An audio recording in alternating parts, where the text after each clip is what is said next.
everyone for being present here. With great joy and purpose, we begin our informative session on the Yoga Samavesh, guided by esteemed doctors and experts in this field. I am honored to invite Ms. Sujaya Krishnan, President Venu Charitable Society, member Guild of Service, former Joint Secretary, Government of India, Ministry of Health and Welfare, to address the gathering.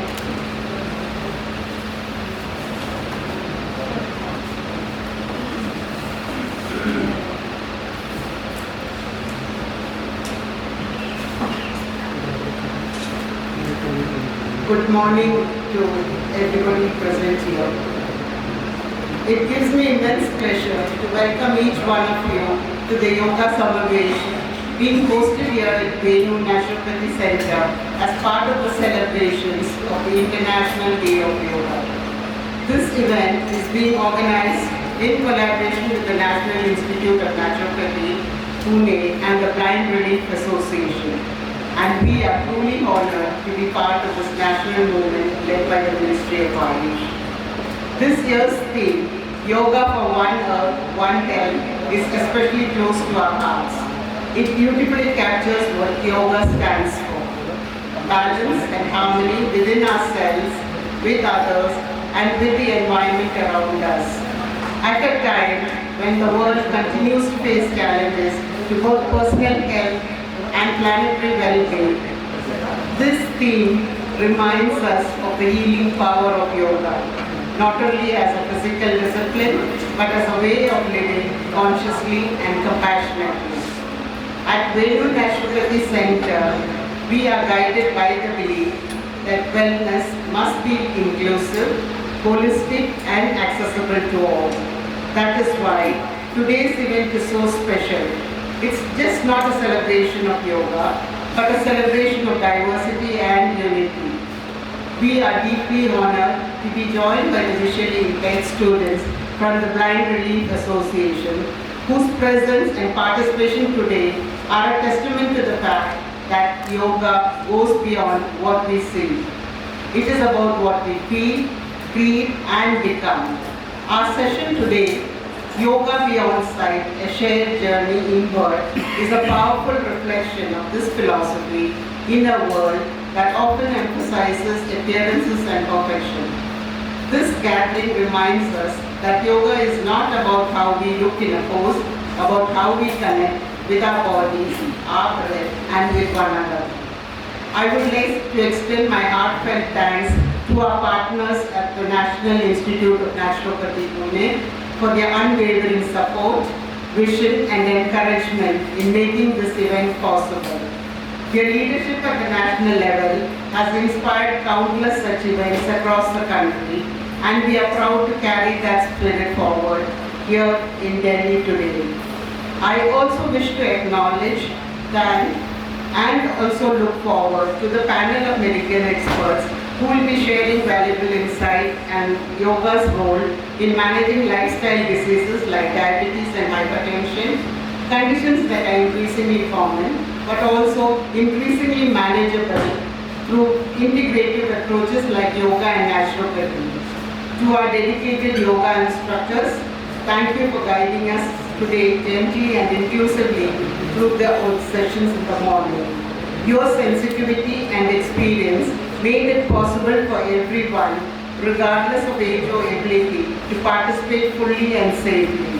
And finally, to all the participants, thank you for being here, for showing up with openness and enthusiasm. Your presence makes this event really meaningful. Let us use today as a reminder that yoga is not just something we do on a mat. It is something that we carry into our daily lives. It is how we breathe, how we move, how we relate to others, and how we live in harmony with the world around us. Let us celebrate yoga as a path to health, awareness, and oneness. Thank you, and I wish you all a peaceful, enriching, and uplifting experience ahead. Thank you.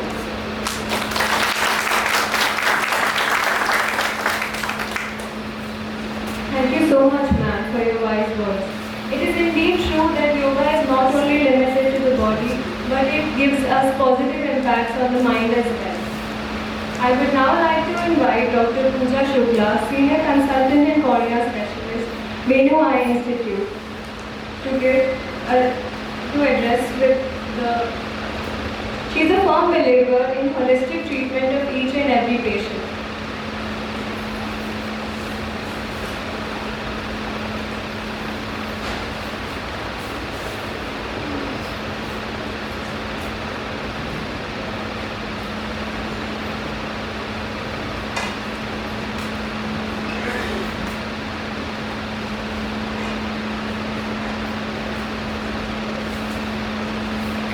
Thank you so much, Samriddhi, and I thank everyone, our MD ma'am, for giving me this opportunity to speak today. नमस्ते सबको। आज हम सब यहाँ एकत्रित हैं एक योगा को सेलिब्रेट करने के लिए। योग, पहले तो हम करेक्ट कर लेते हैं, योगा नहीं योग, क्योंकि हम सब भारतीय हैं और योग भारतवर्ष की तरफ से इस दुनिया को सबसे बड़ा तोहफा है। आज हम सब देख सकते हैं कि the world has come full circle. सब लोग योग की तरफ वापस आ रहे हैं, सब जौ की तरफ, बाजरे की तरफ वापस आ रहे हैं, सब लोग मल आसन की तरफ वापस आ रहे हैं। तो उसी तरीके से अब शायद ये टाइम आ चुका है कि हम अपनी लाइफ में योग को कुछ इस तरीके से इंटीग्रेट करें कि जिन सारी बीमारियों से हम जूझ रहे हैं, जिनके मैनेजमेंट में हम जूझ रहे हैं, उसमें हमें मदद मिल सके। So what is yoga? It is an ancient Indian discipline blending physical postures, breath control and meditation. It is known for its wide-ranging health benefits, लेकिन जो आज तक इतना शायद डिस्कस नहीं किया गया है वो है योग का आँखों के ऊपर क्या प्रभाव होता है। क्योंकि मैं एक ऑफ्थेल्मोलॉजिस्ट हूँ, इसीलिए मेरा जो इंटरेस्ट है वो आँखों में है। तो मैं ये बताने की आपको कोशिश करूँगी कि आँखों के डिजीज़ेस के मैनेजमेंट में हम योग को कैसे सम्मिलित कर सकते हैं। आज हम कुछ लाइफस्टाइल डिजीज़ेस से जूझते हैं, जैसे कि डायबिटीज़, हाइपरटेंशन, और उससे भी सबसे बड़ा डिजीज़ आज क्या है? स्ट्रेस। सबसे बड़ा डिजीज़ आज यही है, स्ट्रेस। योग क्या करता है?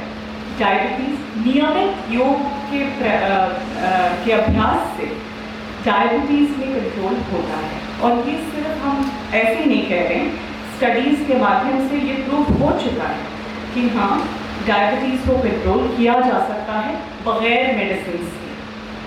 मेडिसिन के भी किया जा सकता है। हाइपरटेंशन को कंट्रोल किया जा सकता है और स्ट्रेस में तो डेफिनेटली मदद मिलती है। सो डायबिटीज़, हाइपरटेंशन और स्ट्रेस से होने वाली बीमारियां जैसे कि diabetic retinopathy, hypertensive retinopathy, CSR, इन सब के मैनेजमेंट में हमें योग से मदद मिल सकती है। How does it do? It improves the blood circulation in the eye and the optic nerve. It also lowers the blood sugar, thus controlling diabetic retinopathy, and it manages stress and affects different diseases like glaucoma, जिसको हम काला मोतिया कहते हैं. It affects diseases like age-related macular degeneration, and it also has a big role to play in diseases like CSR or central serous retinopathy. So yoga for diabetes, yoga for hypertension, and yoga for anxiety and stress relief.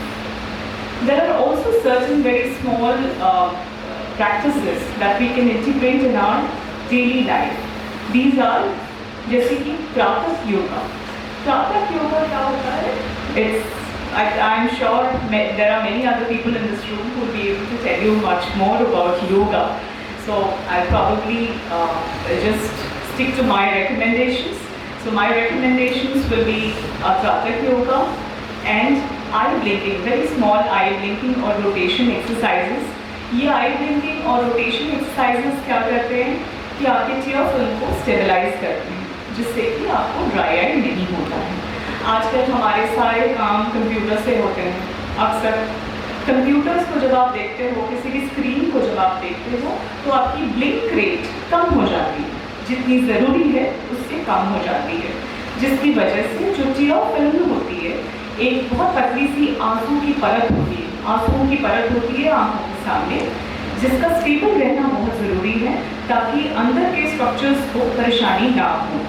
तो जब आप blink नहीं करते हो, आपने देखा होगा कुछ बच्चे ऐसे घूर के टीवी को देखते रहते हैं, वो घूर के टीवी को देखने का मतलब है आपकी ब्लिंक रेट कम हो गई है। तो जब ब्लिंक रेट कम हो जाती है तो टीयर फिल्म अनस्टेबल हो जाती है, जिसकी वजह से ड्राई स्पॉट्स बन जाते हैं कॉर्निया पर। जब कॉर्निया पे ड्राई स्पॉट्स बनते हैं तो कॉर्निया जो है बहुत अनफॉरगिविंग स्ट्रक्चर है, वो जैसे ही परेशान होती है वो आपको परेशान कर देगी। वो परेशान कैसे करेगी?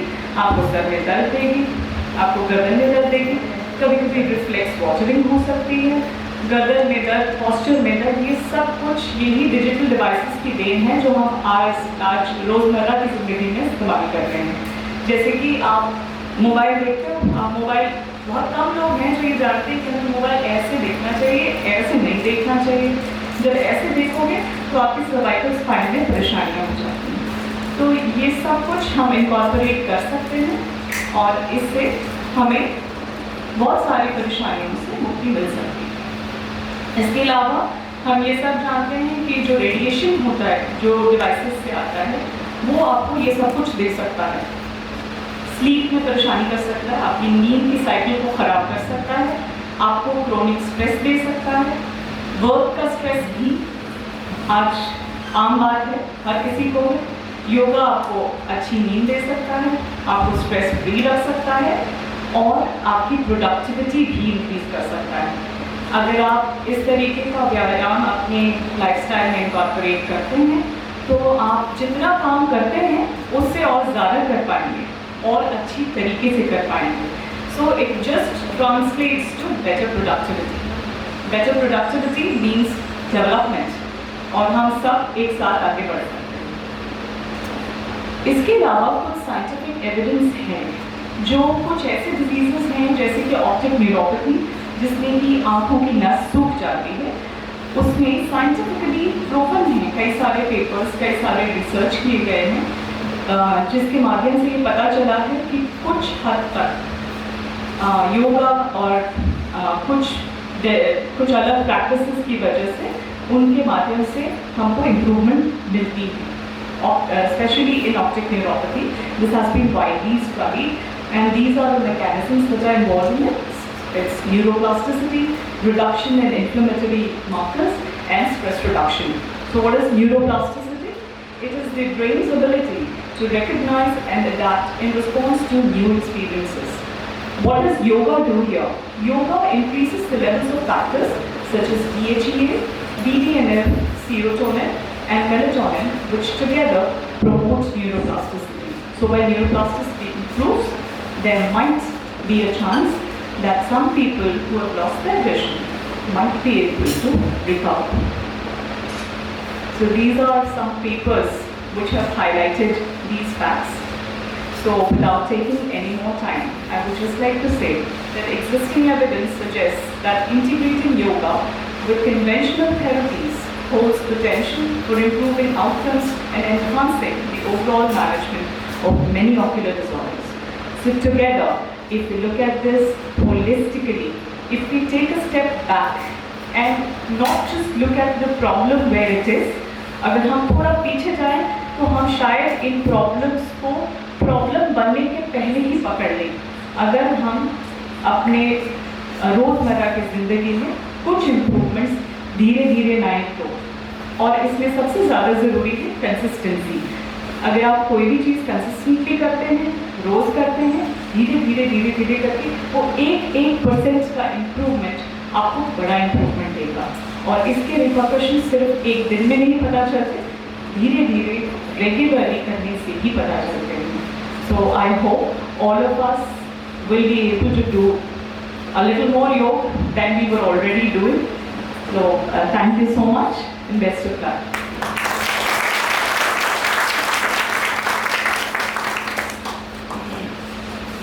Thank you so much Pooja ma'am.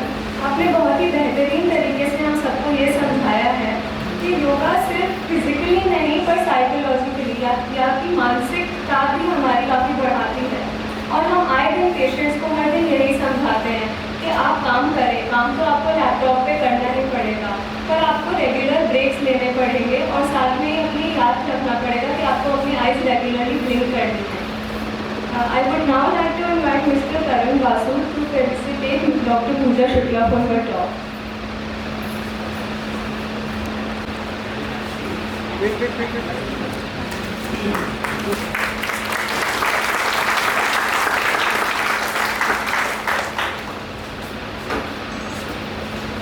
Thank you, sir. Thank you, ma'am.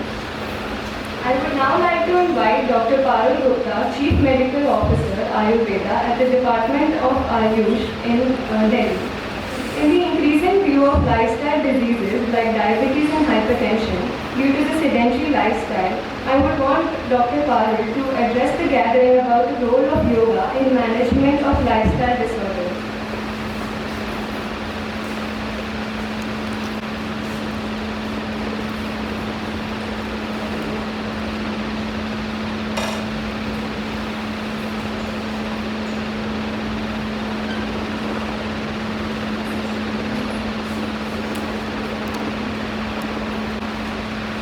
नमस्कार सभी को, वेरी गुड मॉर्निंग। तो first of all I will like to thank organizers for giving this wonderful opportunity to present my views on this ever relevant topics yoga and health. So बात तो आगे बताते हुए आज मैंने अष्टांग योग का टॉपिक चूज़ किया है ऑब्वियसली। तो हम देखते हैं कि हमें समझने की कोशिश करते हैं योग के पहलुओं को हेल्थ के मद्देनजर कैसे हम योग को यूज़ करके एक ऑप्टिमल हेल्थ को अचीव कर सकते हैं। सो हम लोग योगा 11 योग इंटरनेशनल योग डे मनाने जा रहे हैं, तो जिसका थीम है yoga for one earth one health. So एक पृथ्वी एक स्वास्थ्य के लिए योग।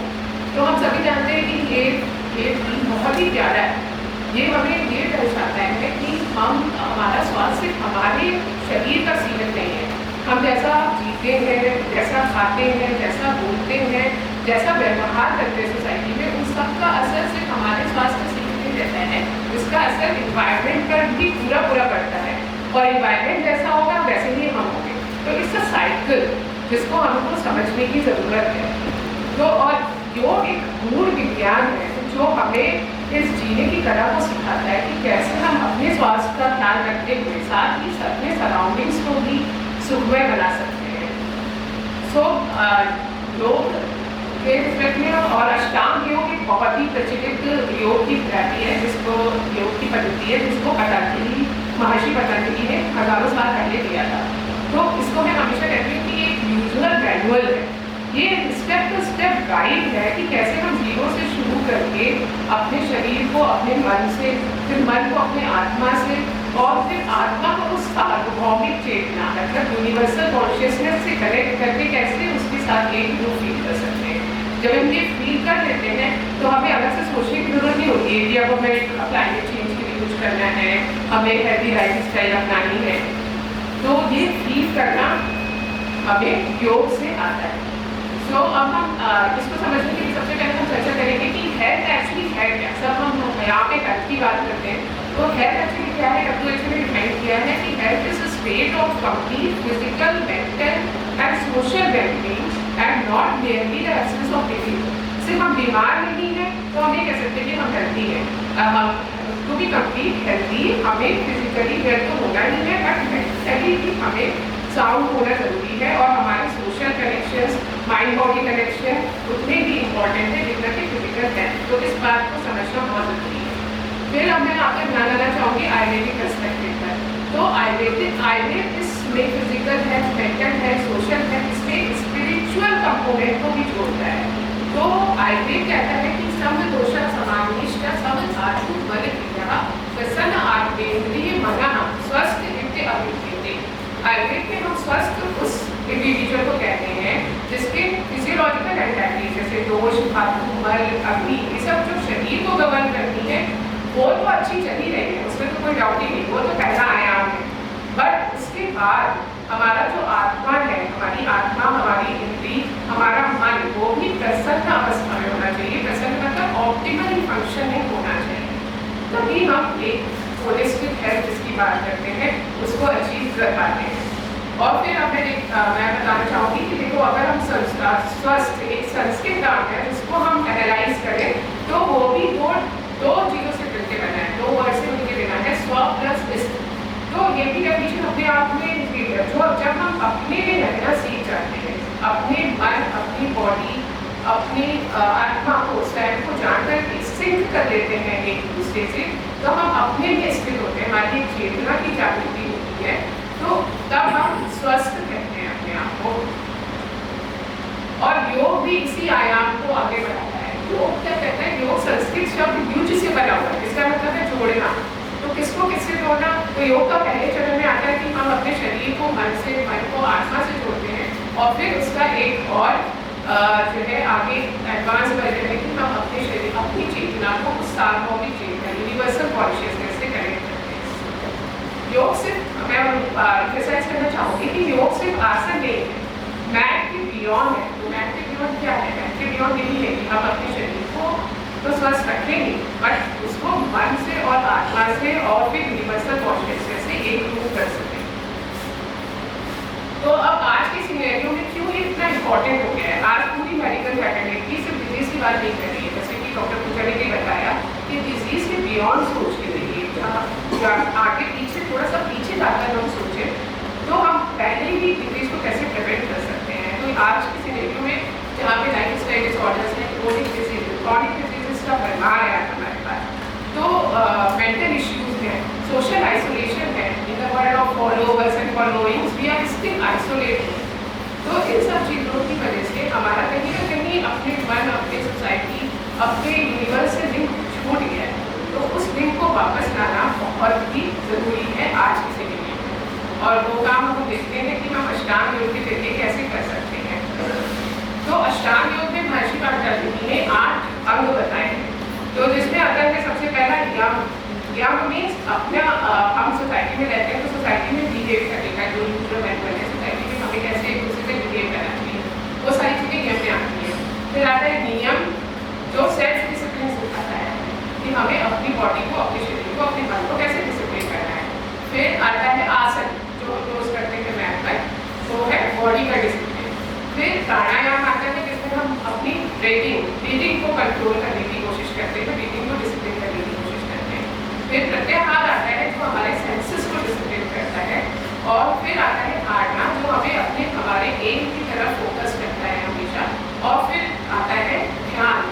ध्यान है मेडिटेशन की स्थिति। और लास्टली जो एंड गोल है वो होता है समाधि, जो होता है सेल्फ रियलाइजेशन।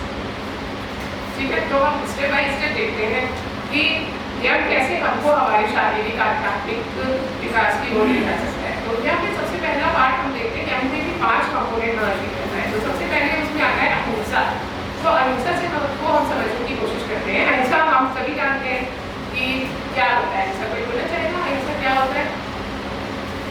किसी को हार्म ना करना। ठीक है, तो सिर्फ किसी को जाके मारना ही हिंसा नहीं है। हिंसा अगर हम कायिक, वाचिक, मानसिक हो सकती है। किसी को फिजिकली हर्ट करने में तो भी एक हिंसा है, और किसी को अगर हम मेंटली, साइकोलॉजिकली हर्ट कर रहे हैं तो वो भी एक हिंसा है। और किसी को अब हम ऐसे कठोर वचन बोल रहे हैं तो वो भी एक हिंसा है। दूसरा एक आयाम आता है हिंसा का, स्वयं से जो हम हिंसा करते हैं। दूसरों के प्रति तो हिंसा करते हैं तो हमें दिखता है, बट जाने अनजाने हम खुद से भी हिंसा कर रहे होते हैं। तो वो कैसे कर रहे होते हैं? शारीरिक हिंसा हम कर रहे होते हैं। हमें पता है कि जो है एडिक्शन हमारे लिए अच्छा नहीं है, यदि हम रोल एडिक्शन कर रहे हैं, हमें पता है जंक फूड हमारे शरीर के लिए अच्छा नहीं है, तो हम शारीरिक हिंसा कर रहे हैं अपने साथ। और इसी तरह मन में हम अपने लिए अगर ओवर जजमेंटल है, ओवर क्रिटिसाइज करते हैं अपने आप को, तो हम अपने ऊपर मानसिक हिंसा कर रहे हैं। तो इस चीज़ को हमें चेक के रखना है। जब हम चेक भी रखेंगे इस चीज़ को, तो obviously half of the disorders हमारे वही खत्म हो जाते हैं। फिर नेक्स्ट पार्ट इसमें आता है सत्य। तो सत्य भी एक गुण चलते हैं कि मतलब सत्य बोलना, हमें सत्य बोलने का करेज होना चाहिए। जो चीज़ है उसको वैसे ही देखना और उसको उसके सत्य को समझना और उसको बोलना, और अपने विचारों में, शब्दों में, कार्य में एक रूपता लाना। जो हम सोचते हैं वही हम बोलते हैं, वही हम करते हैं, तो हम सच्चे हैं। अदरवाइज तो हम कुछ भी बोल सकते हैं। तो बहुत छोटी छोटी चीज़ है, जैसे अहिंसा में हमने देखा कि हमें अपने शरीर और मन का ख्याल रखना चाहिए। शरीर का तो फिर हमने अगर ये अपना वैल्यू बनाया कि हमें अपने शरीर और मन का ख्याल रखना है, उसको चेक भी रखना है, तो वही हम बोलेंगे दूसरों से भी। सपोज आपको किसी ने पार्टी में इन्वाइट किया तो आप बोलो अपने दोस्तों से कि मैं जो है अपने आपके साथ क्वालिटी टाइम स्पेंड करना चाहता हूँ, बट क्यों ना हम इसको पिकनिक की तरह, इस पार्टी को पिकनिक में कन्वर्ट करते हैं, जहाँ पे हम अच्छी बातें करेंगे, ताकि हवा में रहेंगे, अच्छा खाना साथ में लेके जाएंगे, हेल्दी खाना खाएंगे। तो इस सत्य को जीना, जो हम वैल्यूज अपने लिए बुलाते हैं, जो अपनी वैल्यूज अपने निर्धारित की है अपने लिए, उसको कॉन्स्टेंटली उस पर अमल करना है, यही सत्य है।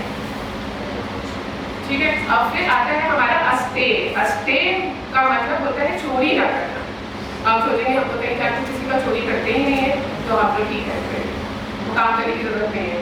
बट अगर हम सूक्ष्म स्तर पर समझें तो कि किसी का अगर हम विचारों की चोरी कर रहे हैं, किसी का क्रेडिट है, किसी का आइडिया है, हमने अपने सर्कल ले लिया, अक्सर होता है कॉर्पोरेट्स में ऐसा। हम लोग कभी क्रेडिट अपने आप ले लेते हैं, आधी स्ट्रगल, आधी स्ट्रेस लोगों की इसी की वजह से होती है कि हमारी मेहनत का क्रेडिट हमें नहीं मिलता, तो ये भी एक चोरी कर रहे हैं। तो किसी के बातचीत में हो, किसी के बोलने का हक आप छीन रहे हैं, ये भी एक चोरी ही है। और जो आपको नहीं मिला है, जो आपको फ्रीली अवेलेबल नहीं, जो आपने अर्जित नहीं किया, वो सबको इकट्ठा करना, अननेसेसरी चीज़ों को अपने घर में, अपनी अलमारियों में इकट्ठा करके रखना, ये भी एक चोरी है एक प्रकार। तो इसके लिए भी हम कैसे इसको अस्तेय की प्रैक्टिस कर सकते हैं, तो इसके लिए हमें समझना बहुत ज़रूरी है कि हम जो है पूर्ण है, हमारे पास जितना है हम खाली नहीं है। क्या लालच, जब हम ये सोच रहे हैं कि हमारे पास कुछ कमी है, दूसरों के पास बहुत ज़्यादा है, तब हम लालच करने लगते हैं और कभी हम चोरी करते हैं, चाहे वो सम्मान की चोरी हो, आइडियाज़ की चोरी हो। तो हम ज़्यादा सम्मान पाना चाहते हैं, इसलिए आइडियाज़ की चोरी करते हैं। तो जब हम ये जान लेते हैं, अपने आप को बहुत एफर्मेशंस देते हैं कि भाई जो हम हैं वो संपूर्ण है, और जो नहीं है हमारे पास हम मेहनत करके ले लेंगे, तो हम हाफ ऑफ द स्ट्रेस से वही खाली हो जाते हैं। तो फिर नेक्स्ट आता है ब्रह्मचर्य। तो ब्रह्मचर्य भी बहुत ही अच्छा कॉन्सेप्ट है। ब्रह्म का अर्थ होता है उच्चतम चेतना, हमारी जो मैक्सिमम पोटेंशियल है उसको रीच करना, और चर्या का मतलब होता है उस तक पहुंचने का रास्ता। तो हमारी मैक्सिमम पोटेंशियल तक रीच करने का जो रास्ता है वो हमें ब्रह्मचर्य बताता है। तो ब्रह्मचर्य हम कैसे अपने दैनिक जीवन में अप्लाई कर सकते हैं, तो वो इस तरीके से कर सकते हैं कि किसी चीज़ की हम अति न करें, किसी चीज़ को छोड़ना नहीं है, एक्सरसाइज करें और उसकी अति न करें, मध्यम मार्ग अपनाएं, हर चीज़ में मध्यम मार्ग अपनाएं, खाने का हर रस का आनंद लें, बट अति न करते हुए मध्यम मार्ग अपनाते हुए लिए, तो धीरे धीरे हम अपने औद्योगिक, शारीरिक, मानसिक, आध्यात्मिक, सामाजिक सब सारे पोटेंशियल्स को रीच कर सकते हैं। फिर नेक्स्ट महर्षि पतंजलि ने बताया अपरिग्रह, अननेसेसरी चीज़ों को इकट्ठा ना करना। हम आज अपनी अलमारी देखें, अपने घर देखें, अपना मन देखें, इतनी सारी इंफॉर्मेशन से भरा हुआ है, तो जितनी इंफॉर्मेशन की ज़रूरत है उतना लें, जितने पैसे की ज़रूरत है उतना रखें। अननेसेसरी परिग्रह नहीं करेंगे तो उसको मेंटेनेंस करने में हमारा समय बर्बाद नहीं होगा, और हम उस समय को अपने लिए यूज़ कर पाएंगे। जैसे कि इसमें एक जॉर्ज कॉर्लिन, एक फिलोसफर है, उनका बहुत अच्छा उदाहरण है कि संपत्ति को इकट्ठा करके अगर हम खुश रहने की कोशिश कर रहे हैं, तो हम वैसा ही सोचते हैं जैसे कि सैंडविच को अपने शरीर पर चिपकाते और मुंह में खाने की कोशिश कर रहे हैं। तो किसी भी सामान को इकट्ठा करके किसी को खुशी मिली है क्या कभी? तो ये आप लोग आज विश्लेषण हम लोग करेंगे सभी कि इतना परिग्रह हम करके हमको क्या खुशी मिल रही है, एंड गोल हमारा प्राप्त हो रहा है क्या? हम ज़्यादा पैसा इकट्ठा करके, ज़्यादा कपड़े इकट्ठा करके, ज़्यादा सामान इकट्ठा करके स्वस्थ रहता है फिजिकली या मेंटली? तो इस चीज़ पर हमें आज चेक करना है। ये तो हमने देखा कि कैसे हमें सोसाइटी में बिहेव करना है। अब नेक्स्ट एस्पेक्ट आता है अष्टांग योग का नियम। तो नियम में महर्षि पतंजलि हमें बताते हैं कि किस तरीके से हमें अपने आप को डिसिप्लिन करना है। तो अपने डिसिप्लिन में हमारा आता है सबसे पहले शौच, क्लेanलीनेस। तो क्लेanलीनेस तो इम्पॉर्टेंट नहीं, हम सभी जानते हैं कि शारीरिक क्लेanलीनेस, हमें हाइजीनिक एनवायरमेंट में रहना चाहिए, अपने शरीर की भी हाइजीन रखनी चाहिए, और अंदर से जो खाना हम खा रहे हैं उसकी भी हाइजीन हमें ध्यान देना है। तो खाना हाइजीनिक खाएं और सात्विक खाना खाएं, तो हमारा इंटरनल क्लेंजिंग भी होता रहेगा। फिर नेक्स्ट इसमें आता है संतोष। कि पहले हमें हमारे पास बहुत कुछ है, हमें इस चीज़ को जानना है already living the dream life of someone.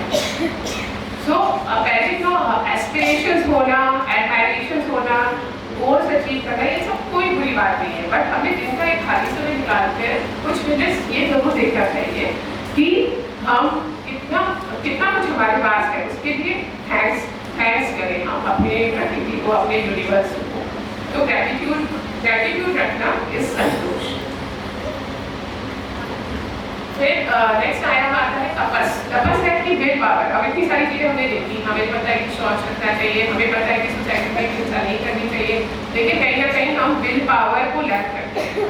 तो विल पावर जो है हमारा एक आत्मा का इतना अच्छा इंस्ट्रूमेंट है जो हमारे मन को कंट्रोल करता है। मन हमेशा हमारा विचलित होता रहता है, आप सब जानते हुए भी गलत रास्ते पे चले जाते हैं। तो विल पावर जो है तपस, वो हमें हमारे मन को हमेशा चेक में रखता है, डंडा लेके खड़ा रहता है कि हाँ you should go in this way. फिर नेक्स्ट आता है स्व अध्याय। तो स्व अध्याय का अर्थ है अपने आप को समझना, स्वयं का अर्थ है अपने शरीर को समझना कि मेरा शरीर को क्या चाहिए, मेरे मन को क्या चाहिए, मेरे इमोशंस कहाँ से आ रहे हैं, क्यों मैं ऐसे रिएक्ट कर रहा हूँ, इस चीज़ को समझना ही स्व अध्याय है। तो अपने लिए कुछ समय निकालना और अपने इमोशंस, अपने शरीर की नीड्स को समझना, उसे इवैल्यूएट करना कि ये सब चीज़ें कहाँ से ऑरिजिन हो गई है। नेक्स्ट आता है ईश्वर प्रणिधान। ईश्वर प्रणिधान भी एक बहुत ही अच्छा है यहाँ पे, जिसमें हम सारी चीज़ों में, अपने आसपास की सारी चीज़ों में ईश्वर का अंश देखने लगते हैं। तो जब अगर हम सब में ईश्वर का अंश देखेंगे तो हमारी हाफ ऑफ द प्रॉब्लम ऐसे ही सब खत्म हो जाती है। जब हम सबको एक जैसा मानेंगे, सब में ईश्वर देखेंगे, तो हमारे मन में प्रेम और शांति के लिए भी जगह होगी, और क्षमा करना, दूसरे को जज न करना, ये सब एकदम एफर्टलेस हो जाएगा। नेक्स्ट यहाँ पे लिखा यम और नियम, और थर्ड पहलू है अष्टांग योग का आसन। आसन जो हम रोज बैठ के करते हैं, ये तो उसके बारे में सबको अवेयर नहीं है कि अपने शरीर को फिट रखने के लिए जो हम शारीरिक क्रियाएं करते हैं वो सब आसन में आता है। अब नेक्स्ट है प्राणायाम। प्राणायाम जो मोस्ट निगलेक्टेड चीज़ है, हमारी श्वास मोस्ट इंपॉर्टेंट चीज़ है और मोस्ट निगलेक्टेड चीज़ है। तो प्राणायाम हमारा ध्यान उस मोस्ट ग्रेटेड चीज़ की तरफ ले जाता है, ब्रीदिंग। तो ब्रीदिंग को पैरासिम्पैथेटिक मोड में रखना। तो रखने से क्या होता है कि हमारा शरीर, मन और सत्व प्राणायाम से तीनों चीज़ें इंक्लाइन हो जाने में हेल्प होती है। तो हम काम रहते हैं इससे। प्राणायाम अगर हम नियमित रूप से करते हैं, हमारी ब्रीदिंग कंट्रोल रहती है, तो बहुत सारी मेंटल और फिजिकल डिजीज से हम अपने आप को बचा सकते हैं। नेक्स्ट आते हैं अब इसमें प्रत्याहार। प्रत्याहार है हमारे सेंसेस हैं जो हमें इधर से उधर भटकाते रहते हैं। तो इन सेंसेस को अपने अंदर, बाहर की दुनिया से खींचकर अपने अंदर लाना, ये होता है प्रत्याहार। तो प्रत्याहार को हम डायरेक्टली, जैसे हमें पता है ये सब कुछ जीभ है, हमारी सेंस ऑर्गन है, वो हम खाना खाते हैं तो सिर्फ उस टेस्ट के लिए खाने चले जाते हैं। तो इन सब चीज़ों को चेक में रखना है, प्रत्याहार। इसी तरीके से आंखें, स्क्रीन कंटेंट हम देखते हैं तो एक के बाद एक देखते चले जाते हैं। तो इन सब इंद्रियों को चेक में रखना इस प्रत्याहार। फिर आते हैं नेक्स्ट धारणा। तो धारणा क्या है कि लक्ष्य का अनुशासन। हम अपने जीवन में क्या करते हैं, जब हम पीछे के नियमों को पालन करेंगे, अपने शरीर और मन को समझेंगे, स्वाध्याय करेंगे, तो हम अपने लिए एक लक्ष्य बनाएंगे। तो उस लक्ष्य के प्रति जागरूक रहना और कंसिस्टेंटली उसके ऊपर एफर्ट करते रहना इस धारणा। फिर आता है हमारा ध्यान। तो ध्यान है मेडिटेटिव व्यवस्था। तो मेडिटेशन सभी को पता है कि मेडिटेशन बहुत ही यूजफुल पार्ट है, जिसमें हम अपने आप को कुछ समय देते हैं, माइंडफुलनेस की आदत डालते हैं। हम देखते हैं कि हमारे मन में कौन सी चीज़ हमको परेशान कर रही है, कौन सा भाव कोई हमारे अंदर क्रोध चल रहा है, तो वो एक्चुअली आ कहाँ से रहा है।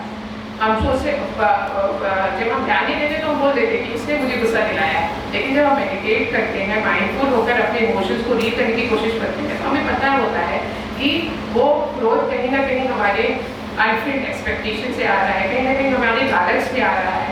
तो जब हम उसको जान जाते हैं, उस पर मेडिटेट कर लेते हैं, तो वो अपने आप ही रिजॉल्व हो जाता है।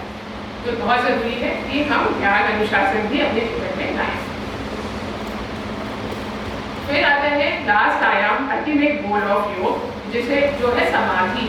समाधि एक ऐसी अवस्था है, साधु लोग कहते हैं सत्यचित आनंद की अवस्था है, जिसको वर्ड्स में नहीं एक्सप्लेन किया जा सकता, उसको बस फील किया जा सकता है। तो जब हम ये योगी कहते हैं कि जब हम ये सात चीज़ें कर रहे होते हैं कि हम नियम, आसन, प्राणायाम, प्रत्याहार, धारणा, ध्यान, ये सब जब हम कर रहे होते हैं तो समाधि की स्टेट इवेंचुअली आ जाती है, हमें पता भी नहीं चलता। तो जब समाधि की स्टेट आती है तो हम अपने और उस यूनिवर्स में एक रूपता का अनुभव करने लगते हैं। फिर हमारे लिए पसंद नापसंद, नीड्स, ये सब कुछ भी नहीं रह जाता है और हम हमेशा आनंद की स्थिति में अपने आप को महसूस करते हैं। तो मैं होप करती हूँ कि इन सब चीज़ों को, अष्टांग योग को जानने के बाद हम योग को बियॉन्ड मैट सोच सकेंगे और अपने शारीरिक, मानसिक और सामाजिक और आध्यात्मिक स्वास्थ्य के प्रति जागरूक हो सकेंगे। सो आज के बाद लेट्स लिव योग, not just do yoga. So thank you very much.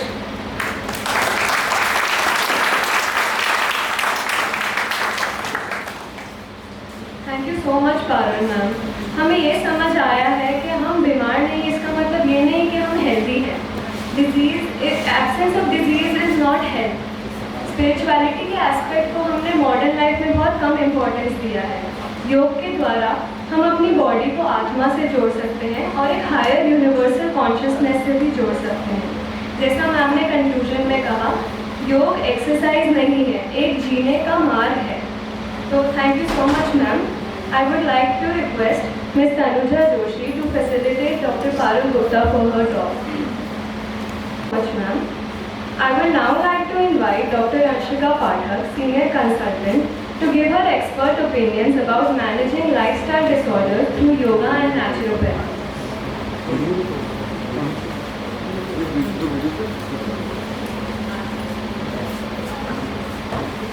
इसमें मैं नेचुरोपैथी भी इंक्लूड करूँगी मेरे सेशन में, क्योंकि मैं एक नेचुरोपैथ हूँ और योगा और नेचुरोपैथी काफ़ी हद तक सेम है। दोनों ही, योगा को भी ट्रीटमेंट ही बोलूँगी मैं, दोनों में ही मेडिसिन यूज़ नहीं होती है। नेचुरोपैथी और योगा काफ़ी हद तक एक साथ जाता है। सबसे पहले मैं बताना चाहूँगी कि योग कैसे देखता है व्याधि को।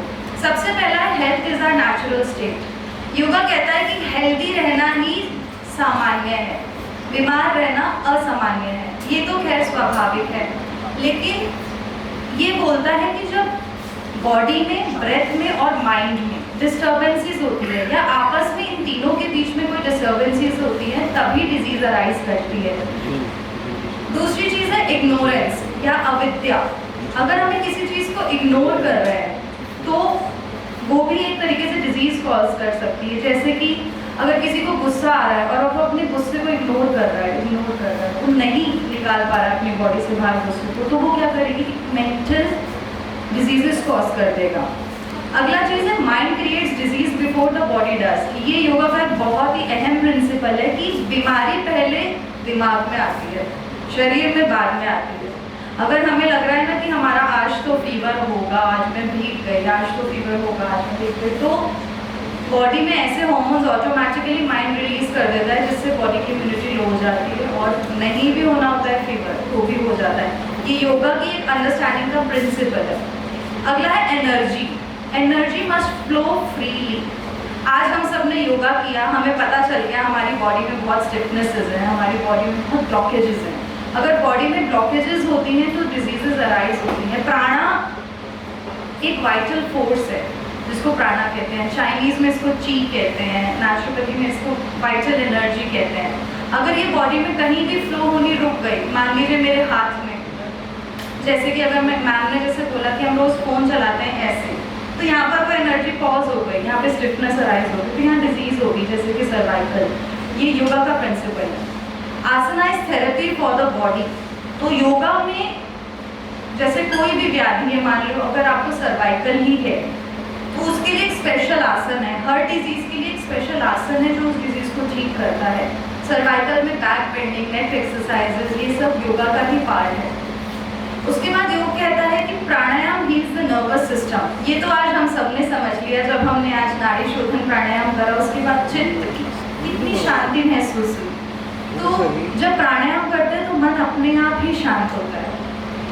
Meditation transforms the root suffering. वो ऐसे बोलते हैं ना कि ये एग्जाम्पल हमने कोविड में भी बहुत देखा कि जिसकी मन की शक्ति थी उसको कोरोना कुछ नहीं कर पाया।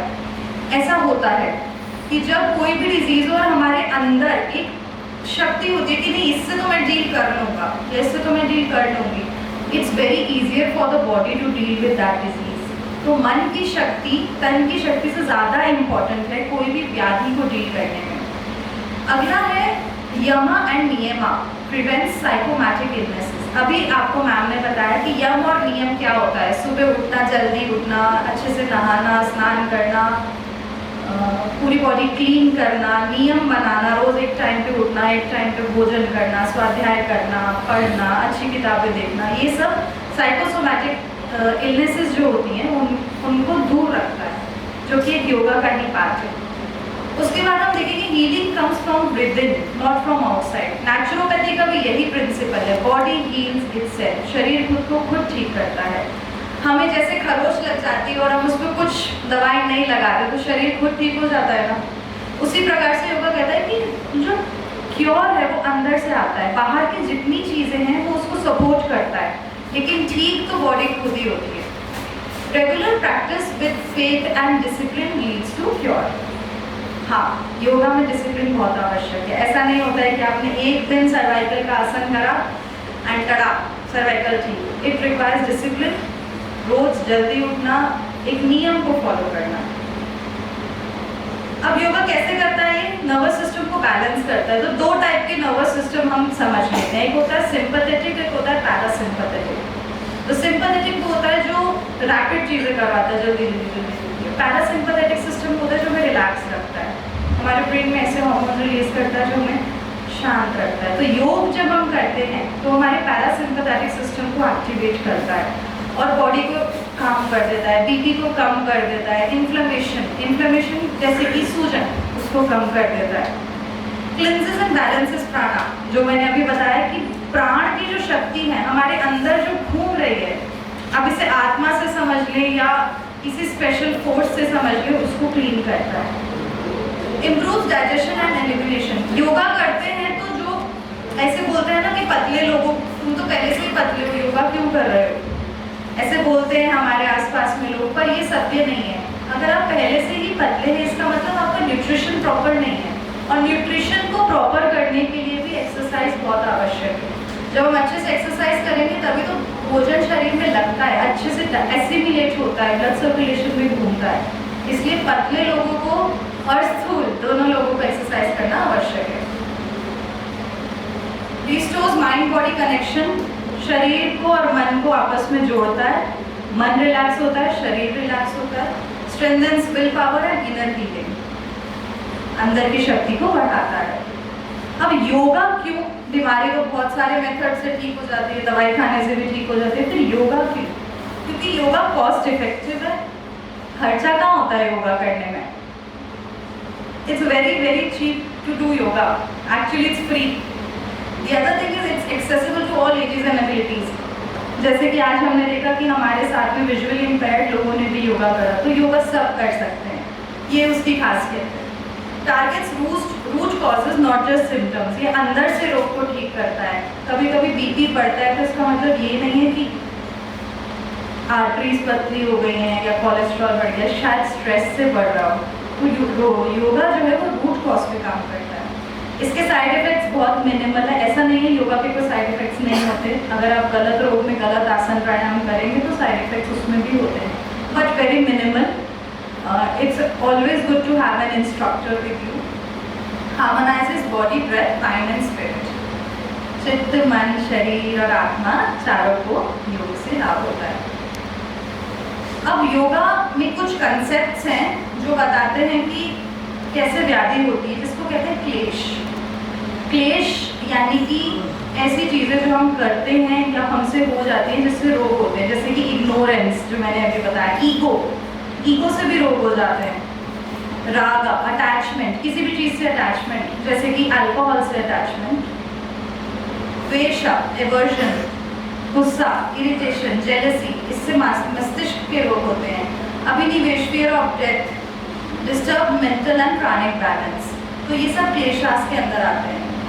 अगला है प्राणा, वाइटल एनर्जी जब ब्लॉक होती है, हमारी नाड़ियाँ होती हैं शरीर में, बहुत हजारों नाड़ियाँ होती हैं, इसमें एक्यूपंक्चर में भी कॉन्सेप्ट है कि अलग अलग नाड़ियाँ ब्लॉकेजेस के कारण अलग अलग डिजीज होते हैं। अगर आपके सिर में दर्द है तो शायद कोई सिर की नाड़ी के अंदर वाइटल फोर्स की ब्लॉकेजेस हैं, योगा इसको ट्रीट करता है।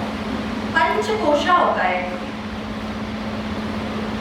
यहाँ पे आप सब देख सकते हैं। तो ये हमारी जो बॉडी है ना, इसके ऊपर भी बहुत सारी बॉडीज होती है, वो हमें दिखती नहीं है।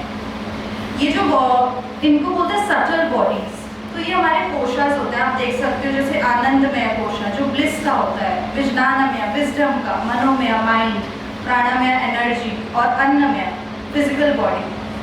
तो ये कुछ ऐसे सटल बॉडीज होते हैं। अगर किसी का मन खराब है, मन कहाँ पे है बॉडी में? दिल तो पता है, किडनी तो पता है, मन कहाँ है हमारा? हमारा मन हमारे ऊपर है, it's in a subtle body, हमारे ऑरा में है। ये ऑरा क्लीन रखना इसलिए आवश्यक है क्योंकि वो हमारे मन को क्लीन करता है। इसीलिए अपने आसपास जब हम नेगेटिव लोगों के साथ में बैठते हैं तो एक नेगेटिविटी आ जाती है जो हमारे मन और चित्त को हानि पहुंचाती है, कष्ट पहुंचाती है। अगला है डिस्टर्ब नाड़ी एंड चक्र फंक्शनिंग। तो कुछ चक्र भी होते हैं बॉडी में, थ्रोट चक्र, क्राउन चक्र, माइंड का चक्र, और पूरी बॉडी में बहुत सारे चक्र होते हैं। इन चक्रों में भी ब्लॉकेजेस हो जाती है, तो योगा इन चक्रों की ब्लॉकेजेस को भी खोलता है। अगला है स्ट्रेस एंड अनकंट्रोल्ड माइंड। तो योगा चित्त वृत्ति निरोधा, ये सबसे मेन श्लोक है योगा का, जो ये बोलता है कि योग जो है चित्त की वृत्तियों को निकालता है। चित्त यानी हम, हमारा चित्त, और वृत्ति यानी उसमें एफ्लिक्शंस।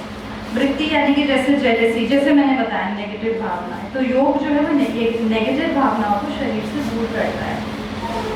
अगला है अधर्म, निग्लेक्ट ऑफ यमा एंड नियमा, जो मैंने एक्सप्लेन कराया। अब ये है कुछ 5 नियम, इतना सारा कौन फॉलो करेगा, आप भी यही सोच रहे होंगे। तो ये सिंप्लीफाइड हो गया है, बस 5 नियम फॉलो करो और काफी हद तक आप योग से एक बैलेंस में आ जाओगे। तो इसमें लिखा ईट 2 मील्स अ डे। ये जो 6 मील 8 मील की जो डाइट है, ये सबसे परे हट कर है। ये कहता है कि दिन में केवल 2 बार भोजन करो, लेकिन वो अच्छे से करो, बैलेंस डाइट। योगा कहता है कि दिन में करीब करीब 2 लीटर से ज़्यादा पानी पीना ही है। उसके बाद ये कहता है कि एक्सरसाइज दिन में 1 बार करना ही है। उसके बाद में प्रेयर कर लो या स्वाध्याय, गुड बुक्स आप रीड कर सकते हैं, ये दिन में 2 बार करना ही चाहिए। और फास्टिंग वंस अ वीक, उपवास जरूर करना चाहिए, हफ्ते में 1 बार। इसके बाद ये कहता है कि सप्रेशन ऑफ नेचुरल अर्जेस। हमारी जो नेचुरल अर्जेस हैं उसको कभी सप्रेश नहीं करना चाहिए। जैसे कि भूख लग रही होती है किसी को, तो अपनी भूख को रोकना नहीं चाहिए। अब कोई बोलेगा कि फिर आपने फास्टिंग को क्यों बोला? फास्टिंग में तो भूख हम रोकते हैं। तो जो वो रॉन्ग वे ऑफ फास्टिंग है, जो करेक्ट वे ऑफ फास्टिंग है, उसमें हमें भूख नहीं लगनी चाहिए।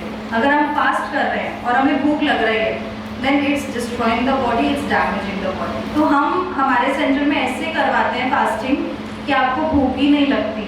That's the correct way of doing fasting। अगला है थर्स्ट, यानी कि प्यास। कभी कभी भी प्यास लग रही होती है और हम सोचते हैं अरे ये वेब सीरीज खत्म हो जाए फिर पानी पी के आते हैं। Wrong, body is asking for water, it's already dehydrated. अगला है स्लीप। नींद तो सबकी खराब है, रात को फोन चलाने से या विचार करने से। तो जब नींद आए, आंखें भारी हो, तो सो ही जाना चाहिए। Urination, again we should not stop it, whenever we feel the urge we should go. Similar with defecation, sweat is very important. आजकल सब एसी में बैठते हैं, पसीने आते नहीं हैं। जब एसी से बाहर जाते हैं तो बहुत ज़्यादा पसीना आता है। इसलिए sweating once a day, twice a day आप जाके बैठें without AC, you should sweat once, because वो हमारी बॉडी से सारा टॉक्सिक मैटर बाहर निकालता है। अगर हम स्वेट नहीं कर रहे हैं तो कचरा शरीर के अंदर जमा हो जाता है और फिर psoriasis, eczema, skin diseases arise होते हैं। ब्रीदिंग तो कोई रोकता नहीं है, but sitting in a close room जहाँ पे प्रॉपर वेंटिलेशन नहीं है वो हमारी ब्रीदिंग को हैम्पर करता है। अगला है इमोशनल एक्सप्रेशन। रोना आ रहा है तो रो नहीं रहे हैं, हंसना आ रहा है तो हंस नहीं पा रहे हैं, तो दैट्स रॉन्ग। मैं तो कहती हूँ हफ्ते में एक दिन सबको फिक्स कर लेना चाहिए रोने के लिए, ताकि सारे एफ्लिक्शंस बाहर निकल जाए ब्रेन से। तो जिन लोगों को भी बहुत विचार करते हैं ना, जो लोग, वो संडे में 1 घंटा फिक्स कर लें। इसको आयुर्वेद में भी कहते हैं वेग धारणा, if I am correct ma'am. तो ये कहता है कि रो लेना चाहिए भाई। ये बात तो गलत है कि तुम क्यों रो रहे हो, तुम तो मजबूत हो। हाँ मजबूत है इसलिए रो रहे हैं, दैट्स द करेक्ट थिंग। तो नेचुरोपैथी और योगा एक साथ कैसे चलता है? दोनों ही बॉडी और माइंड को हील करते हैं, दोनों ही एक एस्पेक्ट पे फोकस नहीं करते, बिकॉज बॉडी, माइंड, आत्मा, सभी बॉडी, एवरीथिंग इज रिलेटेड। अगला है टॉक्सिन और एनर्जी फ्लो, दोनों ही इस बेसिक प्रिंसिपल पे काम करते हैं। नेचुरोपैथी कुछ पानी, मिट्टी, हवा, सूरज, इन सब से ट्रीटमेंट करता है इसको बैलेंस करने की। और योग, यम, नियम, आसन, प्राणायाम, प्रत्याहार, धारणा, ध्यान, समाधि, अष्टांगानी, ये 8 लिम्ब से इसी पे वर्क करता है। स्ट्रेस मैनेजमेंट दोनों में ही होता है, लाइफस्टाइल करेक्शन दोनों में ही होता है। जैसे अभी सीखा ना यमा नियमा में, वैसे ही नेचुरोपैथी में भी है। और डीपर हीलिंग करता है। ऊपर से स्किन की एलर्जी है तो ये स्किन पे क्रीम नहीं लगाने को बोलेंगी दोनों ही पैथीज, ये आपको स्वेच करने के लिए बोलेंगी, आपको अंदर से डिटॉक्स करने के लिए। एक मैं चीज और बताना चाहूंगी यहाँ पे बैठे सभी लोगों को, गट ब्रेन फ्रेंडशिप। तो हमारा जो दोस्त होता है ना, और जो पेट होता है और जो दिमाग होता है, ये बेस्ट फ्रेंड्स होते हैं। अगर पेट बेचारा परेशान होता है तो दिमाग अपने आप परेशान हो जाता है, होता है ना? और अगर दिमाग खराब होता है तो पेट अपने आप खराब हो जाता है।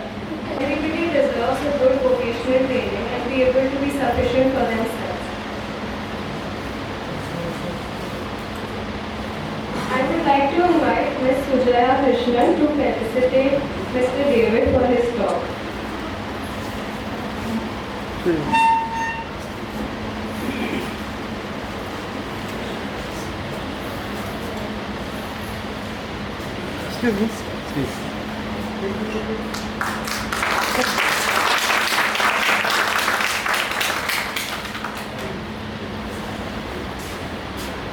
Everyone for your talks today.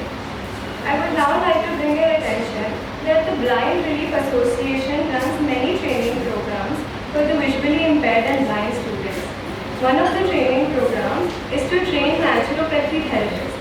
We at Venu Naturopathy Center feel privileged to be partners with such students in giving them practical training. So far, 10 students have successfully completed the training with us. So we would like to give certificates to those students today. I would like to invite Mr. David, Ms. Sujaya Krishnan, Ms. Tanuja Joshi ma'am on the stage to felicitate these students. Wait, please. Go.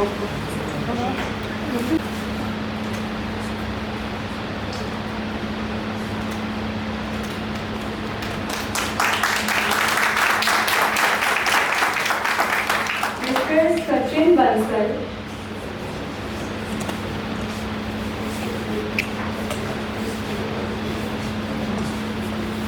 Ms.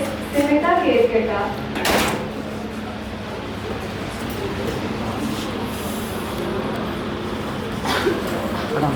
Wait. Start.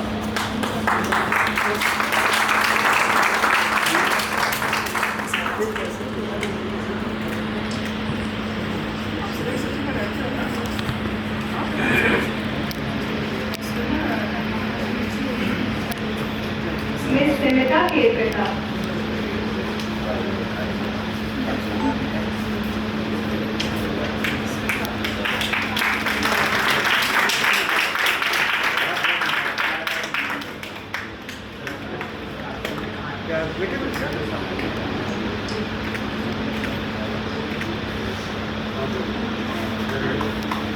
Mr. Sunil Kumar,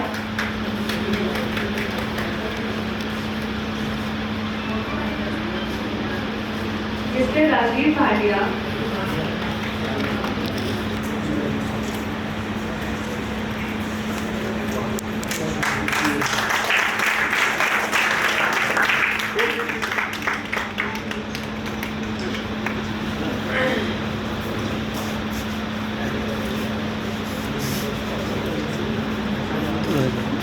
Mr. Rajiv Bhatia.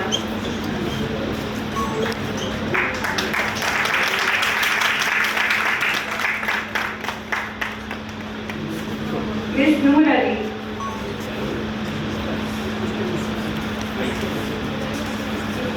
Mr. Noor Ali.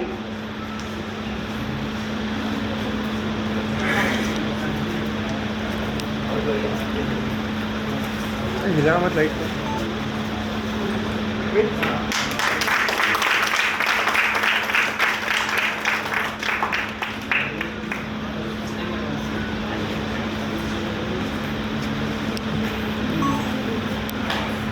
Thank you everyone for being here for the International Day of Yoga. And I would like to invite Ms. Tanuja Joshi to deliver the vote of thanks.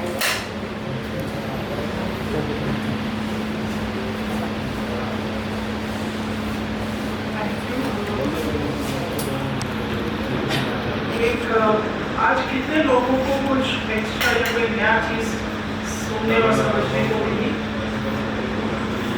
किसी को कुछ नई चीज सुना, किसी पर 2-3 लोगों को समझ में आया, हाँ? आधा सा हमको ना हमारे गुरु महाराज ने बताया था कि जानना और मानना दोनों में बहुत फर्क है। तो आज काफी हद तक हम लोग कुछ जाने तो हैं, माने कितने लोग हैं। सुबह कुछ हमारे स्टाफ ने स्टूडेंट्स के साथ योगा किया और कुछ स्टाफ जो थे वो खड़े होकर दर्शक की तरह देख रहे थे। तो जितने लोग दर्शक के रूप में देख रहे थे वो सब के सब ये सोच रहे कि उन्होंने अगर खुद का आज एक चीज तो हमें शायद थोड़ी सी सुनने में करके कुछ अवेयरनेस हुई होगी कि हमको अपना मुलाकात करना है, हमको सेल्फ इवैल्यूएशन करना है, दूसरा क्या कहे ना कहे उससे फर्क नहीं पड़ता। सबसे मुश्किल चीज होती है कि अपने को आईने में देख के समझना और उसको मापना। तो अगर थोड़ा बहुत भी हमने मापा तो हमको ये तो समझ में आया होगा कि हम कहाँ हैं, शारीरिक रूप से भी और मानसिक रूप से भी। डॉक्टर अंशिका ने बताया है कि क्या चीज होती है और हम सबके सब किसी न किसी बीमारी का शिकार है, दिखता नहीं है, और हम सबके सब किसी न किसी सोच से लिमिटेड हैं। Doctor Pooja, thank you very much, क्योंकि एलोपैथ डॉक्टर्स योग के बारे में बोले और उसको एंडोर्स करें, ये एक बड़ा चैलेंज है। और आपने जो बताया, जो हमारी सोच है संस्था में कि हम क्यों इस दिशा को भी अपना रहे हैं। आंखों का काम तो है ही हमारा, वो बहुत महत्वपूर्ण काम है, वो हमारा बेसिक काम है, हमारी फाउंडेशन है, लेकिन क्यों हम इस तरह जा रहे हैं? क्योंकि अगर हमें हमारा जो स्टेटमेंट है, डॉक्टर अंशिका ने एक विजुअल स्टेटमेंट की बात करी, good site of quality life है, मतलब अच्छी दृष्टि और गुणवत्ता जीवन। हम अपने पेशेंट्स को भी, आप मेरी नाइसली बोलते कि हमारे पास जो पेशेंट्स आते हैं, जो आंखों की मरीज के पेशेंट्स आते हैं, उनका भी इलाज हम तभी कर पाते हैं जब उनकी बाकी सिस्टमिक कंडीशंस भी कंट्रोल रहे। नहीं तो अगर कोई कैटरैक्ट का पेशेंट भी आता है, जो मेजॉरिटी पेशेंट्स हमारे होते हैं, तो हम उनकी सर्जरी अक्सर नहीं कर पाते क्योंकि शुगर और ब्लड प्रेशर कंट्रोल नहीं होगा। और अगर वो कंट्रोल नहीं होगा तो as a institution as doctor हम जानते हैं कि हम इलाज कर सकते हैं, हम इलाज नहीं कर पाते और वो पेशेंट जो है वो थोड़ा सा अपनी साइड खो देगा। तो थैंक यू वेरी मच। तो जब मॉडर्न मेडिसिन ये समझ ले कि ये मदद करता है, ये हमारे साथ कॉन्फ्लिक्ट में नहीं है, तो जर्नी आसान हो जाती है।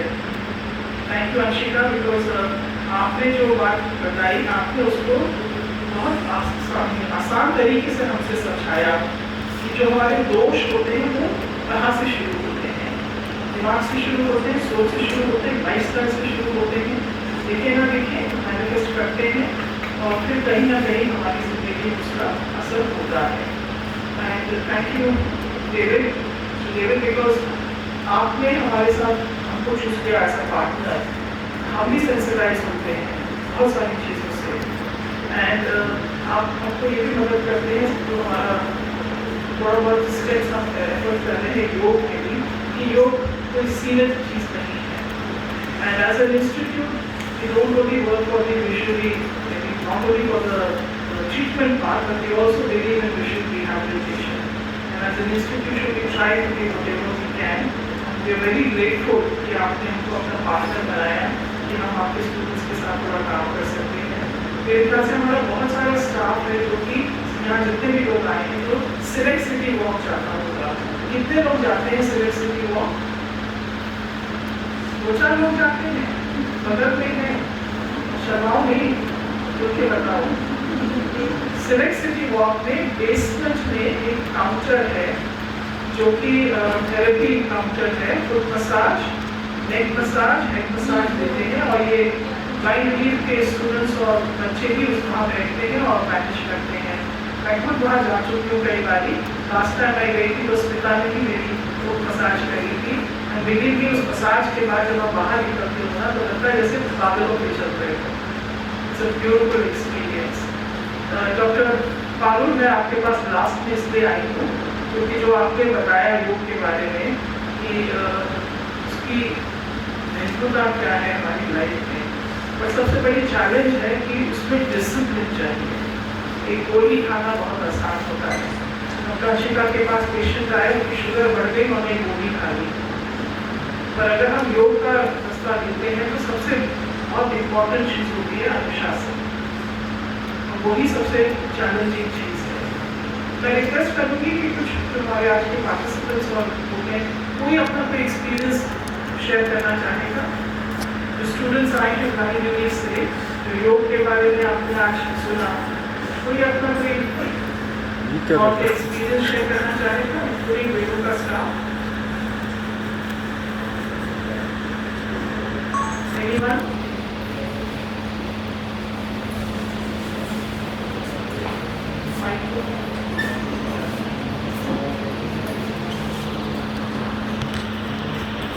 सबको PSRA हॉस्पिटल है, हॉस्पिटल बैचलर है जी, डॉक्टर मोरिया ने जो हमें ट्रेनिंग दी, जिनका स्टेज में है देव सर कुछ आता है और हमारे शामिल जो सर हैं उन्होंने मसाज का ट्रेनिंग दिया और हमने मसाज ट्रेनिंग के साथ साथ जो नेचुरोपैथी का सीखा उसमें हमें 50% और सहयोग मिला।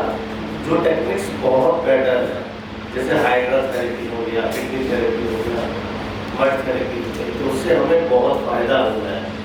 हम सोच भी नहीं सकते थे मसाज के साथ साथ अगर ये टेक्निक्स ऐड हो जाती हैं तो हमें कितना फ़ायदा होता है।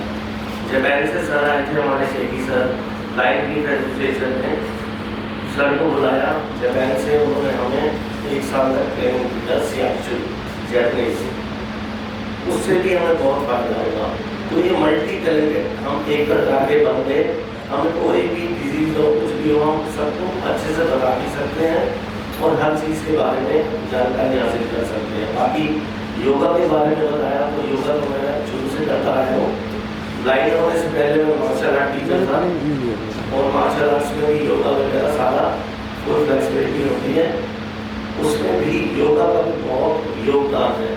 कम खाना, स्वस्थ खाना, बासिंदा खाना, तो ये बहुत सारी चीज़ें डिपेंड करती हैं। जैसे हम चावल जो है एक बारी बनाने के बाद दोबारा गर्म करके खाते हैं, उसमें गैस हो जाती है। राजमा छोले होते हैं, ये दोबारा गर्म करके खाते हैं, तो वो नहीं, जितना आटा गूंदना है उतना ही खाना है, क्योंकि उसमें फिर बैक्टीरिया आ जाता है। तो ये जो है गैस की प्रॉब्लम्स है।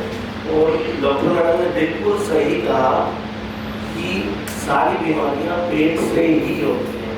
अगर हम हल्का खाते हैं, खाना खाने के 1 घंटे बाद अगर हम खाना पानी पीते हैं और पानी पीना, पानी जो है अंदर की मैल को, फूड की नली जो है सारा क्लीन करता है। और ठंड में तो गर्म पानी का सेवन बहुत अच्छा है। जैसे हम ओवर ईटिंग कर लेते हैं शादी में जाके, उसका क्या है, हम रात भर दर्द बदलते रहते हैं और दर्द रहता है। उसके लिए अगर हम वहाँ से शादी से आए हैं और 1 घंटा में बीत गया है, घर आके अगर थोड़ी सी अजवाइन लेके 1 गिलास गर्म पानी पी लोगे तो सारा का सारा डाइजेशन सिस्टम एकदम ओके हो जाएगा। ठंड में गर्म पानी और गर्मी में नॉर्मल पानी और मटके का पानी पिए तो बहुत अच्छा होता है। तो आज मैं धन्यवाद करता हूँ डॉक्टर मौर्य सर का, जिन्होंने हमें सिखाया और मैं बहुत खुश हूँ। उनका स्वभाव जो हमारे प्रति है, गाइडों के प्रति जो स्वभाव है, जो यहाँ के स्टाफ का स्वभाव है, मैं बहुत ही धन्यवाद करता हूँ। इतना प्यार से सिखाया जो हमें चाहिए था उसी तरीके से। और डेविड सर ने तो कई हज़ारों लाइनों का भला किया। डेविड सर का तो हमें जिंदगी में चुका ही नहीं सकते। आज हम किसी के मोहताज नहीं हैं, हम अपने पैरों में खड़े हैं और खुद 2 पैसे कमा रहे हैं, तो उसका श्रेय सारा डॉक्टर मौर्य सर को, श्याम किशोर और हमारे डेविड सर को जाता है। धन्यवाद।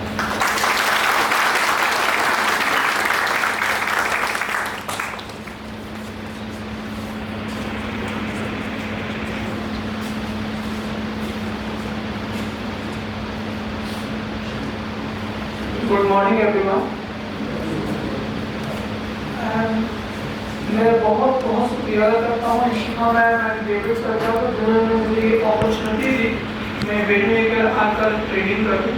और यहाँ पर ट्रेनिंग से मुझे बहुत कुछ नया सीखने को मिला, जैसे कि हाइड्रोथेरेपी, मसाज में बहुत कुछ सीखने को मिला, मड थेरेपी सिखाई मैम, जिससे हमने 2 रोज अप्लाई किया तो मुझे और हमारे क्लाइंट को बहुत बेनिफिट हुआ। और ये चीज़ें रियल ज़िंदगी में बहुत इम्पोर्टेंट है और हमें ये चीज़ें अप्लाई कर कभी क्लाइंट्स को भी और हमें बहुत सेटिस्फेक्शन मिलता है। और सबसे बड़ी बात है कि मसाज में जो सांसद सिखाए, यहाँ जो सिखाया कि हम दोनों बेस्ट का दोनों को मिला कर जो हम लोग आगे क्लाइंट को अप्लाई करते हैं, उससे क्लाइंट्स भी बहुत सेटिस्फाइड होते हैं। कि आई वेरी थैंक्सफुल टू सांसद, इशिका मैम, डेविड सर कि हमें अपॉर्चुनिटी दिया गया सीखने के लिए, आगे बढ़ने के लिए, और इन चीज़ों से हम लोग सेल्फ इंडिपेंडेंट हो पाए और लाइफ में बहुत आगे वो बढ़ रहे हैं और बढ़ने की और कोशिश कर रहे हैं। वेन्यू एक्टर के जो हमारे स्टाफ हैं लोग, जैसे दिवांशु सर, सरिता मैम, योगिता मैम, सब ने बहुत हेल्प की, सीखने में मदद की, हमेशा उन्होंने गाइड किया क्या करना चाहिए, कैसे करना चाहिए। शिमा मैम जैसे हमें हमेशा थ्योरी पढ़ाती थी, प्रैक्टिकल कराई और बहुत कुछ नया बताई जो ज़िंदगी के बारे में है, मसाज के बारे में है, थेरेपी के बारे में, जो सुनकर समझकर मुझे बहुत अच्छा लगा। I very helpful thanks to David sir जो हमें मौका दिए और हमेशा देते रहते हैं। कोई भी नया अपॉर्चुनिटी आता है तो हमें सर बताते हैं। आई वेरी थैंक्स टू शाम सर जो हमें हमेशा मसाज के लिए सिखाए और आगे बढ़ाए। Thank you for all of you. Thank you so much.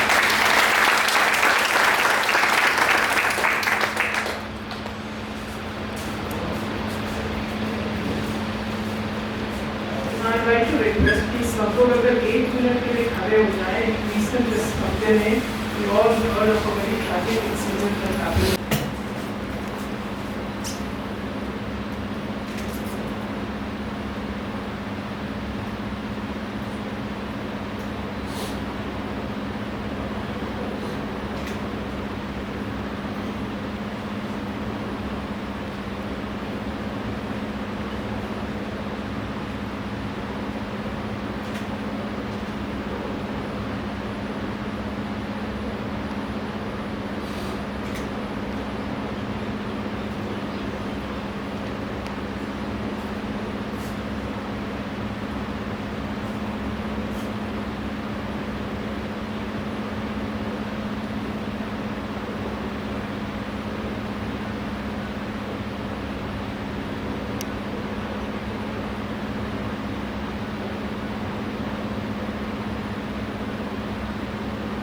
Shanti. Thank you. ये जो हादसा होगी इससे हम सब ने बहुत सारे आई थिंक डिस्कशंस भी किए हैं कि ज़िंदगी का कोई भरोसा नहीं रहता। प्लानिंग करते रहते हैं कल की, और कल क्या उनका फल हमें नहीं मालूम है। तो जो भी हमको करना है अपने लिए आज से सोचना है। मंडे से हम हर शाम को 5 बजे से 5:30 बजे वेन्यू में योगा सेशंस रख रहे हैं, जो कि जो वेन्यू नेचुरोपैथी बिल्डिंग में जो पहले हॉस्टल बिल्डिंग होती थी उसके बेसमेंट में होंगे, और ये फ्री है सबके लिए। आज अगर हम थोड़ा सा भी कुछ जान के मान पाए तो आई होप कि हम ज़्यादा इस चीज़ का उपयोग लेंगे और अपने पे ये थोड़ी सी कृपा करेंगे कि हम सबसे पहले अपने तरफ ध्यान देंगे शारीरिक, मानसिक, हर रूप से। और होप कि आज का मेरे लिए सक्सेस ये रहेगा कि अगर हम इस पथ पे, योग के पथ पर हम लोग चल सके। धन्यवाद।